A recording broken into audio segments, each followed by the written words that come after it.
आप सभी को जय मसीह की। और आज के वीडियो में हम बात करने वाले हैं सबसे ज़्यादा डिस्कस किए जाने वाले टॉपिक के बारे में। हमारी कलीसिया में अक्सर हम डिस्कस करते हैं कि मानव जाति किस प्रकार से जो है पाप में पड़ा। हम लोग पढ़ते हैं उत्पत्ति की पुस्तक में परमेश्वर ने आदम और हवा को बनाया था, और आदम और हवा को बना करके परमेश्वर ने उनको एक अदन की वाटिका में रखा था। और जैसा कि हम लोग पढ़ते हैं कि उस अदन की वाटिका में एक फल खाने के लिए परमेश्वर ने उनको मना किया था।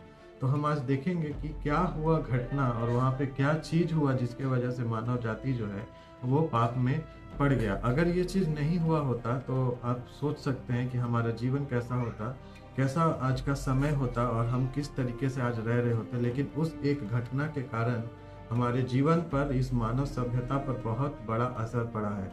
आप कभी सोच करके देखिएगा, अगर उस कारण, अगर वो चीज नहीं हुआ होता, वो पाप मानव से नहीं हुआ होता, तो आज हमारे बीच मृत्यु नहीं होती, आज हमारे बीच बीमारियां नहीं होती और हमारे बीच आज दुख नहीं होता। आइए आज हम देखेंगे इस विषय को। ये विषय है हमारा बाइबल की पुस्तक, सबसे पहली पुस्तक अगर हम देखें उत्पत्ति में। उत्पत्ति का 3 अध्याय अगर हम लोग पढ़ेंगे, 3 अध्याय में 1 से लेकर के 6 पद के बीच में हमें इस घटना के बारे में पढ़ने को मिलता है। तो पहले मैं एक बार इस घटना को शुरुआत से मैं पढ़ता हूँ। 3 अध्याय में लिखा हुआ है, यहोवा परमेश्वर ने जितने बनेले पशु बनाए थे उन सब में सर्प धूर्त था। उसने स्त्री से कहा, क्या सच है कि परमेश्वर ने कहा तुम इस वाटिका में किसी वृक्ष का फल न खाना।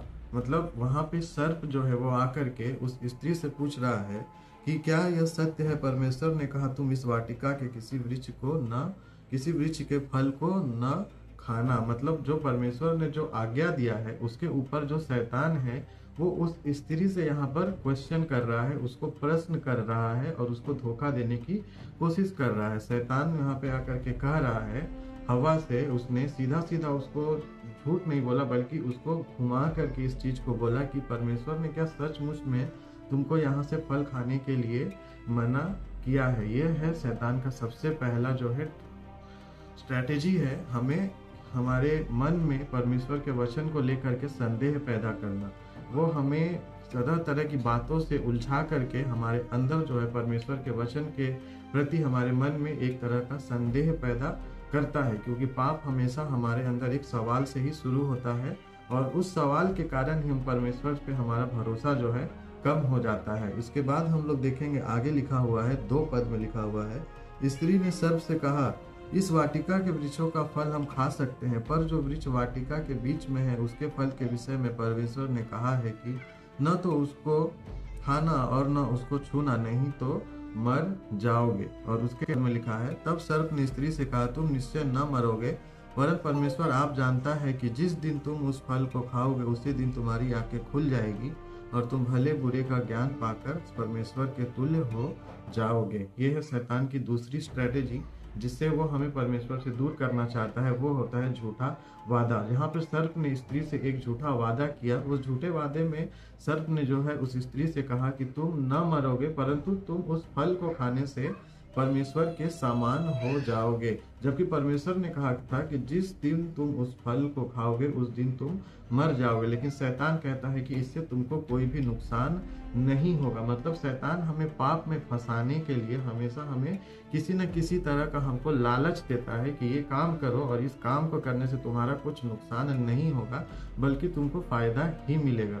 लेकिन परमेश्वर का वचन जब हम लोग पढ़ते हैं तो परमेश्वर का वचन कहता है कि पाप की मजदूरी मृत्यु है। अगर हम पाप करेंगे तो वो हमें किसी न किसी तरीके से मृत्यु की तरफ ही लेकर के जाएगा। पाप का जो फल है वो कभी भी हमें फायदा नहीं पहुंचा सकता, हर एक तरीका से हमें नुकसान ही पहुंचाता है। उसके बाद हम लोग देखते हैं, आगे लिखा हुआ है, जहां तक हम लोग पढ़े हैं 4 में हम लोग पढ़ रहे थे, 5 में देखें, वरन परमेश्वर आप जानता है कि जिस दिन तुम खाओगे तुम्हारी आंखें खुल जाएगी, भले बुरे का ज्ञान हो जाएगा। उसके बाद हम लोग देखें 6 पद में लिखा हुआ है, अतः जब स्त्री ने देखा कि उस वृक्ष का फल खाने के लिए अच्छा और देखने में मनभाऊ और बुद्धि देने के लिए चाहने योग्य भी है, तब उसने उसे तोड़कर खाया और अपने पति को भी दिया और उसने भी खाया। यहाँ पर हम देख रहे हैं कि जो पाप की शुरुआत होती है वो किस तरीके से होती है, वह एक लालसा के कारण होती है।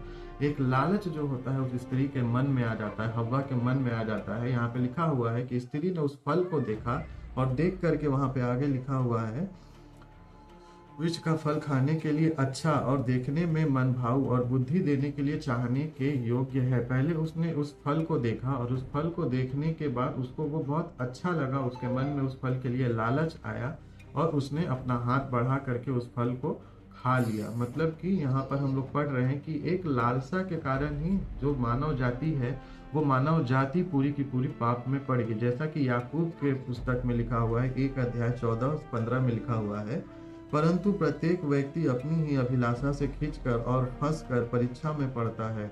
फिर अभिलाषा गर्भवती होकर पाप को जनती है और पाप जब बढ़ जाता है तो मृत्यु को उत्पन्न करता है।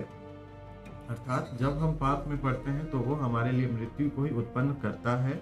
और हम पाप में तभी पड़ते हैं जब हमारे मन में किसी प्रकार की लालसा हो, कोई लालच हो, और उस लालच का फायदा उठा करके शैतान जो है हमें परमेश्वर के वचन से दूर लेकर के जाता है, हमारे मन में संदेह पैदा करता है और उस संदेह के बल पर वो हमें परमेश्वर से दूर कर देता है। लेकिन ये सब कुछ घटना होने के बाद हम लोग देखें कि हव्वा ने जो है उस फल को जो है खा लिया, और वो फल खाने के बाद का जो घटना हम लोग देखते हैं, उसने अपने पति को भी खिलाया। यहाँ पर लिखा हुआ है 6 पद में, तोड़कर खाया और अपने पति को भी दिया और उसने भी खाया। मतलब जो आदम है, आदम भी अपनी पत्नी की बात में आकर के उस फल को, जो फल पर खाने के लिए परमेश्वर ने मना किया था, वो फल जो है आदम खा लेता है।